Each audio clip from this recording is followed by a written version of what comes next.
నమస్తే city cable న్యూస్కి స్వాగతం. నేను మీ పద్మజ. ఇక వార్తల వివరాల్లోకి వెళ్తే జీవీఎంసీ 6వ వార్డులో పారిశుధ్య కార్మికులు చేపట్టిన నిరసన కార్యక్రమంలో పాల్గొని సంఘీభావం తెలియజేసిన భీమిలి నియోజకవర్గ టీడీపీ ఇన్ఛార్జ్ కోరాడ రాజబాబు గారు ఈరోజు భీమిలి నియోజకవర్గ పరిధి జీవీఎంసీ 6వ వార్డులో సిఐటియు ఆధ్వర్యంలో పారిశుధ్య కార్మికులు నిర్వహిస్తున్న దీక్షా శిబిరానికి వెళ్లి వారి కొరకు శిబిరంలో కూర్చుని వారి న్యాయపరమైన సమస్యలపై ప్రభుత్వం వెంటనే స్పందించాలని డిమాండ్ చేస్తూ సంఘీభావం తెలిపారు. కార్మికులకు కేవీఆర్ క్యాటరింగ్ ఆధ్వర్యంలో తెలుగుదేశం పార్టీ తరపున భోజనాలు ఏర్పాటు చేసిన భీమిలి నియోజకవర్గ టీడీపీ ఇన్ఛార్జ్ మరియు రాష్ట్ర ఆర్గనైజింగ్ సెక్రటరీ కోరాడ రాజబాబు గారు అనంతరం వారితో పాటు 6వ వార్డు పార్టీ అధ్యక్షులు దాసరి శ్రీనివాసరావు, విశాఖ పార్లమెంట్ తెలుగు యువత ఉపాధ్యక్షులు గరే గురునాథ్, వార్డు బీసీసీఎల్ అధ్యక్షులు రెడ్డి సత్యనారాయణ, వార్డు తెలుగు మహిళా అధ్యక్షురాలు పెంటకోట బబ్బేలు, తెలుగుదేశం పార్టీ సీనియర్ నాయకులు బలరాం, జనసేన పార్టీ నాయకులు తదితర వార్డు నాయకులు పాల్గొన్నారు.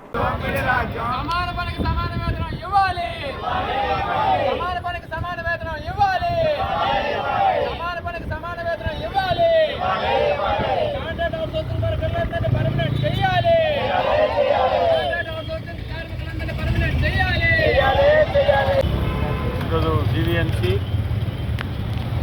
6వ వార్డు పరిధిలో ఎవరైతే పారిశుద్ధ్య కార్మికులు ఉన్నారో వాళ్ళ న్యాయమైన పోరాటం కోసం చేసినటువంటి శిబిరానికి తెలుగుదేశం పార్టీ తరఫున పూర్తి సంఘీభావం తెలుపుతూ మీ అందరూ కూడా గమనించాలి. ఒకటి, మరి జగన్మోహన్ రెడ్డి ముఖ్యమంత్రి రావడం కోసం పాదయాత్ర చేస్తూ అనేక మంది ఒక పారిశుద్ధ్య కార్మికులే కాకుండా ఎప్పుడైతే ప్రభుత్వంలో పనిచేస్తున్నటువంటి అవుట్సోర్సింగ్ వాళ్ళు ఉన్నారో వాళ్ళందరినీ రెగ్యులేట్ చేస్తాను, వేతనాలు పెంచుతాను, రెగ్యులేట్ చేసి మీ కుటుంబాల్లో ఆదుకుంటానని చెప్పి ఓట్లు వేయించుకొని ముఖ్యమంత్రి అయిన తర్వాత మోసం చేశాడు.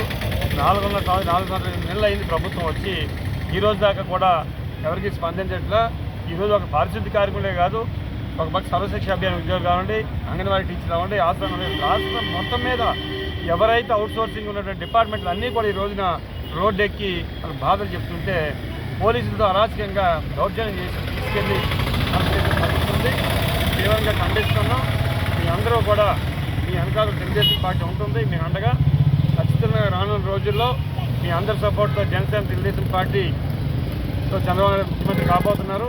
అయినంటే ఏదైతే మీ న్యాయమైన డిమాండ్లు ఉన్నాయో అవి తీర్చడానికి శక్తులతో కృషి చేస్తామని చెప్తున్నాం. ఎందుకంటే ఈ ప్రభుత్వం ఈ రోజున 4 సంవత్సరాలు 8 నెలల కాలంలో ఒక రిక్షల దగ్గర నుంచి మద్యం దగ్గర నుంచి రిక్షల దగ్గర నుంచి గ్యాస్, కరెంట్ ఛార్జీలు, ఆర్టీసీ ఛార్జీలు అన్నీ పెంచారు. ఈరోజు ఈ పెంచిన ఛార్జీలు చూసుకుంటే మీ జీతం ఇప్పుడే అనుకున్నా 15,000 రూపాయలు ఇస్తున్నారు, కటింగ్లు పోవడం 13,000 రూపాయలు చేతికి వస్తుంది, అంటే రోజు 400 రూపాయలు పడుతుంది.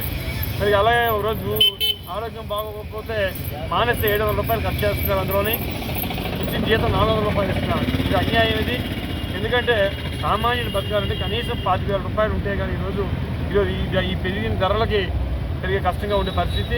అలాంటప్పుడు 10,000 రూపాయలు ఇచ్చి చేతులు దులుపుకొని ప్రభుత్వం మొదలైకి ప్రవర్తిస్తుంది. కాబట్టి ఈ దేశ న్యాయ పోరాటానికి మద్దతు ఇస్తూ భవిష్యత్తులో ఎవరైతే ఈ పరిస్థితి కార్మికులు ఉన్నారో మీ అందరికీ తెలుగుదేశం పార్టీ న్యాయం చేసే విధంగా కృషి చేస్తామని చెప్పేసి తెలియపరుచుకుంటూ మీరు చేస్తున్న న్యాయ పోరాటానికి దీనిపట్ల తెలుగుదేశం పార్టీ తరఫున సంపూర్ణ మద్దతు తెలియపరుచుకుంటూ సెలవు తీసుకుంటున్నాను. జై తెలుగుదేశం. వచ్చే ఎన్నికల్లో బీసీలంతా కలిసికట్టుగా పనిచేయాలని, ఏపీలో టీడీపీని గెలిపించుకు తీరుతామని తెలుగుదేశం పార్టీ రాష్ట్ర ప్రధాన కార్యదర్శి, శాసనమండలి సభ్యులు దువ్వారపు రామారావు స్పష్టం చేశారు. ఉత్తర నియోజకవర్గం మాధవధార తన నివాసంలో విశాఖ జిల్లా బీసీ కులాలు సమైక్య సంఘాల ఆధ్వర్యంలో నూతన సంవత్సర వేడుకలను పురస్కరించుకుని వారికి శుభాకాంక్షలు తెలిపారు. ఈ సందర్భంగా ఆయన మాట్లాడుతూ బీసీలంతా ఏకతాటిపై కలిసికట్టుగా పనిచేసి తెలుగుదేశం పార్టీ గెలుపుకు కృషి చేయాలన్నారు. వైసీపీ ప్రభుత్వం వచ్చిన నాటి నుండి నేటి వరకు ప్రజలు అష్టకష్టాలు పడుతున్నారని, రాష్ట్రం మొత్తం అప్పుల్లో కూరుకుపోయిందని మండిపడ్డారు. రాష్ట్ర అభివృద్ధి జరగాలంటే చంద్రబాబు రావాలన్నారు. ఈ కార్యక్రమంలో బీసీ సంఘాల నాయకులు గెడ్డప్ప, వెంపటాపు నోక్రాజు, నర్వా పైడిరాజు, ఆడారి కిషోర్, మల్లాది రాంబాబు, పొన్నాడ మోహన్ రావు, మధుసూదన్ రావు తదితరులు పాల్గొన్నారు.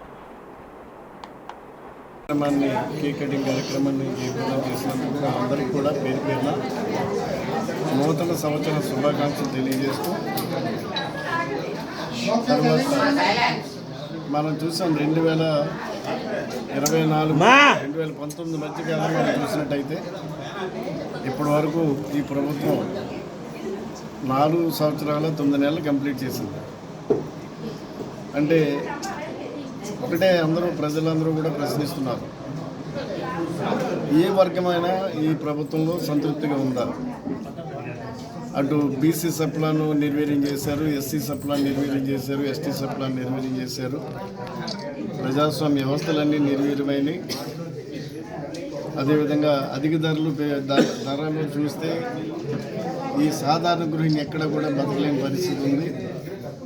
ప్రజలు నెత్తిన అనేక పన్నుల భారం ఈ రోజున పడింది. ఒక విద్యుత్ ఛార్జీలు తీసుకున్నా, ఒక ఆర్టీసీ ఛార్జీలు తీసుకున్నా, లేకపోతే ఒక ఇంటి పన్ను ఛార్జీలు తీసుకున్నా, అన్నింటిలోనూ కూడా సామాన్య ప్రజలు చాలా ఇబ్బందులు పడుతున్నారు.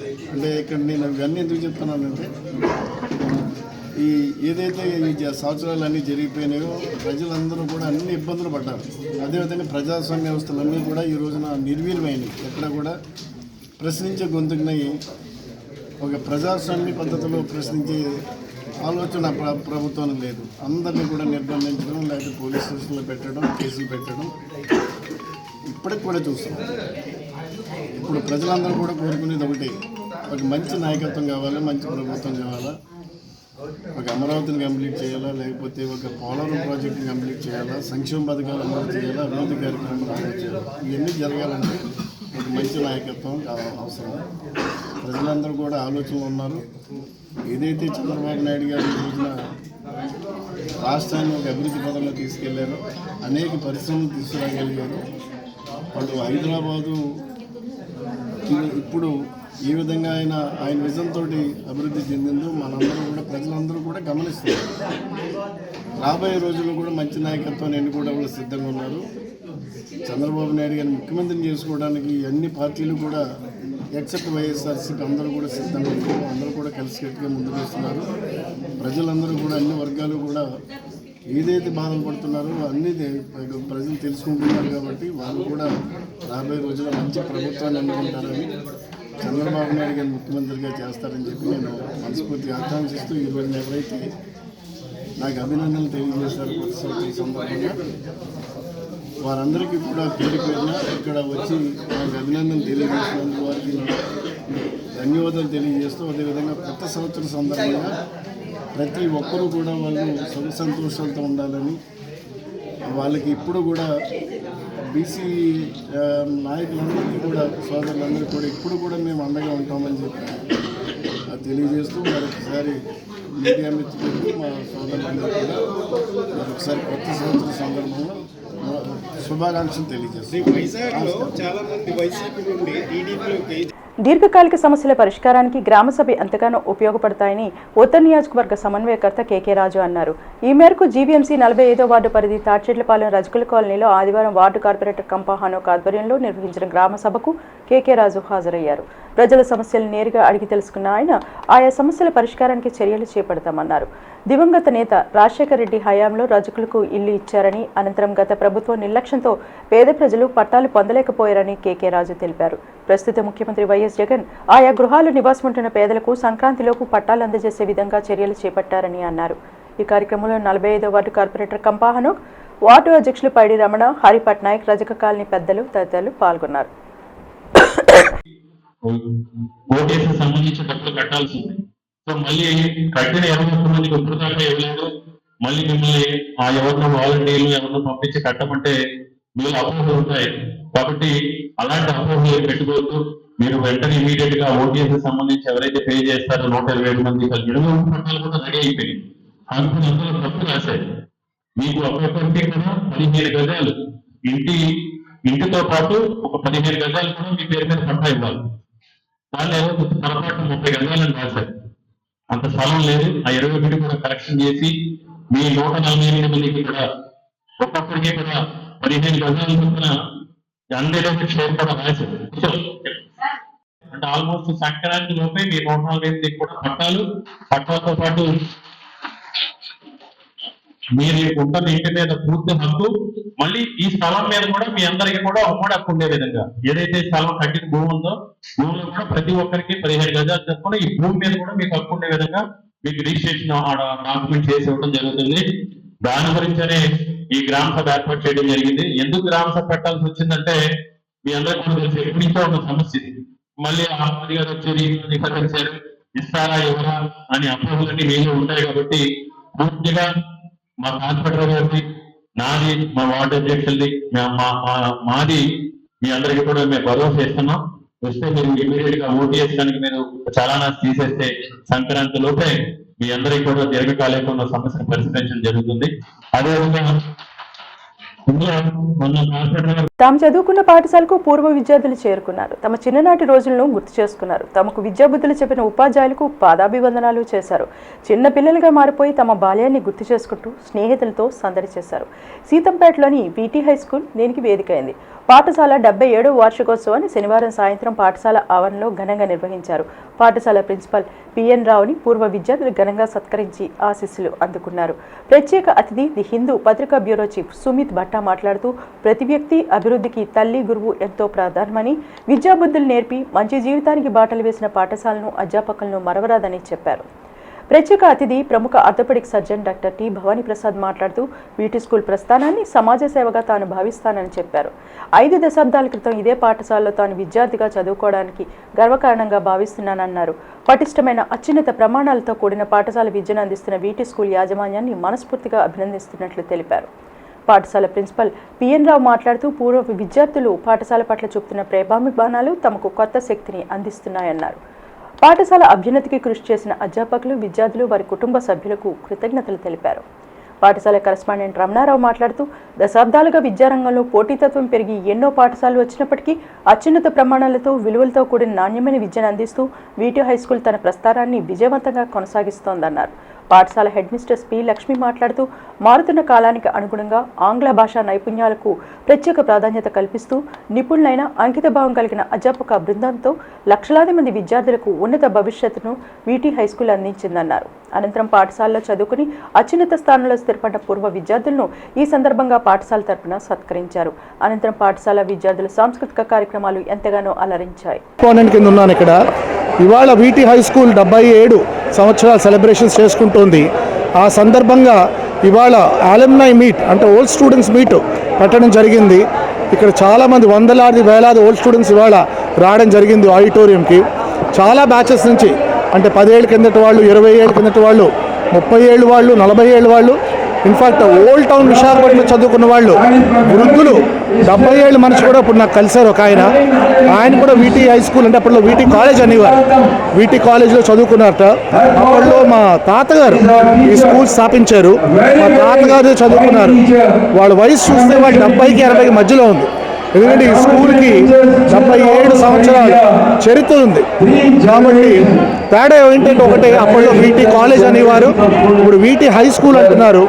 సో ఇవాళ ఈ అలుమ్నై మీట్కి మాకు చాలా సరదాగా ఉంది. చాలా ఇమోషనల్గా చాలామంది మాట్లాడుతున్నారు. వాళ్ళ ఎక్స్పీరియన్సెస్ కానీ, వాళ్ళ మెమరీస్ కానీ అందరూ చెప్దామని స్టేజ్ ఎక్కుతున్నారు, ఫోటోలు తీసుకుంటున్నారు, ప్రిన్సిపల్ గారు సన్మానం చేస్తున్నారు. సో జన ప్రవాహంలా ఉంది, ఓ తీర్థంలా ఉంది, ఒక పుష్కరంలా ఉంది. ఇవన్నీ నాకు చాలా సరదాగా ఉంది. ఇంత పెద్ద గ్యాదరింగ్ మేము 70th ఇయర్ జూబ్లీలో చూసాం. మళ్ళీ ఇప్పుడు 77th చూస్తున్నాం. ఇంతమంది జనాలు రావడం మాకు చాలా సరదాగా ఉందండి. So we thank all the old students, in fact, for coming and making this event a grand success. Thank you. అయితే ఇందులో విశేషం అంటే ఇవాళ ఇద్దరు చీఫ్ గెస్ట్లు కూడా ఓల్డ్ స్టూడెంట్సే. సో వాళ్ళు chief guest Sumit Bhattacharjee, bureau chief Hindu, ఆయన మన old student. Doctor Bhavani Prasad, orthopedic surgeon, guest of ఆనర్గా రావడం జరిగింది. ఆయన ఇప్పుడే స్పీచ్ ఇచ్చారు. ఆయన కూడా మన ఓల్డ్ స్టూడెంటే. సాధారణ ప్రయాణికులకు కేంద్ర ప్రభుత్వం అద్భుత అవకాశాన్ని కల్పించింది. ఆధునిక వసతులతో పాటు సౌకర్యవంతమైన రైలు ప్రయాణం చేసేందుకు అమృత్ భారత్ను అందుబాటులోకి తెచ్చింది. ఇదివరకు మనకు తెలిసిన వందే భారత్లో ఆధునిక వసతులతో లేటెస్ట్ టెక్నాలజీతో కూడిన సదుపాయాలున్నాయి. అమృత్ భారత్లో ప్రత్యేకంగా ఈ సదుపాయాలు అందరినీ ఆకట్టుకుంటున్నాయి. వందే భారత్ కేవలం డబ్బులతోనే ప్రయాణం. అమృత్ భారత్ ట్రైన్ వందే భారత్ ట్రైన్ కంటే వేగం, సామాన్యులకు అందుబాటులో ఉండే విధంగా ప్రయాణం చేస్తూ ఆధునిక మౌలిక సదుపాయాలు కల్పించిన పరిస్థితి ఉంది. ఔరా మౌల్దాన్లో స్టార్ట్ అయిన ఈ ట్రైన్ బెంగళూరు వరకు ప్రయాణం చేస్తుంది. ట్రైన్ అంతా నాన్ ఏసీతోనే ఉంటుంది. సైడ్ ఇచ్చేవారే బాబు, అదే తమ్ముడు రే సైడ్ సైడ్.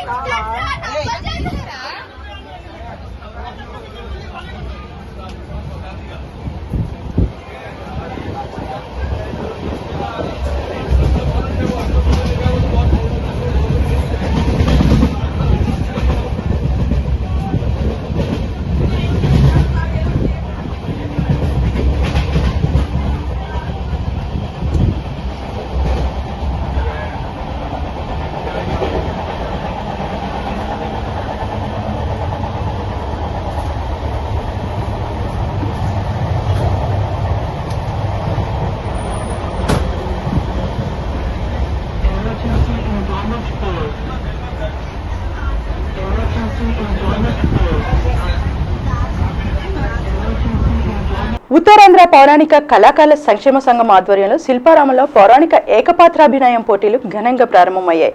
ఈ పోటీలను జీవీఎంసీ అడిషనల్ కమిషనర్ నల్లనయ్య, మాతా రికార్డింగ్ అధినేత నాగభూషణం జ్యోతి ప్రజ్వలన చేసి ప్రారంభించారు. శ్రీకృష్ణుడు, అర్జునుడు, హరిశ్చంద్రుడు, కాటిసీను, పిడకల సీను ఏకపాత్రాభినయాలను ప్రదర్శించారు. ఉత్తరాంధ్ర పౌరాణిక కళాకారుల సంక్షేమ సేవా సంఘం అధ్యక్షులు బడే శ్రీరాములు నాయుడు, కార్యదర్శి వంకాయల మారుతి ప్రసాద్ ఆధ్వర్యంలో కార్యక్రమాలను ఘనంగా నిర్వహించారు.